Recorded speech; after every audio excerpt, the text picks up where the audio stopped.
السلام علیکم اسٹوڈنٹس، میں آپ کی ٹیچر سائدہ، اسکول UPS نپورہ، کلاس 7، سبجیکٹ اردو۔ بچوں، جو ہمارا ٹاپک ہے وہ سری نگر سے کرگل تک۔ ہم نے اس کے تین پارٹ پڑھے، ہم اس کا چوتھا حصہ پڑھ رہے ہیں۔ پیج نمبر ہے 71۔ اب زیادہ سے زیادہ بچے اسکول جاتے ہیں۔ اب یہاں بہت سی تعلیمی ادارے موجود ہیں جن میں primary, middle school, higher secondary school اور ڈگری کالج شامل ہیں۔ کہاں پر؟ کرگل میں۔ یہ کرگل کا اگر یہ لداخ کی شہرخواندگی بہت کم ہے، مگر تعلیم کی طرف رغبت کی وجہ سے اس کی شرح میں اضافہ ہو رہا ہے۔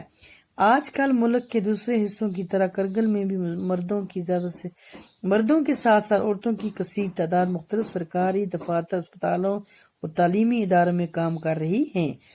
کہاں پر؟ اسپتالوں میں بھی، دفتر میں بھی، تعلیمی اداروں میں۔ سرکاری تعلیمی اداروں کے علاوہ کرگل میں بہت سے نجی اسکول بھی کام کر رہے ہیں۔ نجی ذاتی جو پرائیویٹ اسکول ہوتے ہیں۔ ضلع کے سرکاری دفاتر کی نئی عمارتیں کرگل سے تقریباً 4 کلومیٹر دور بڑو میں تعمیر کی گئی ہیں۔ بڑو میں ایک خانقاہ ہے جو پورے لداخ میں مشہور ہے۔ اس خانقاہ کی زیارت کے لیے ہر فرقے سے تعلق رکھنے والے لوگ دور دور سے آتے ہیں اور عقیدت کے پھول چڑھاتے ہیں۔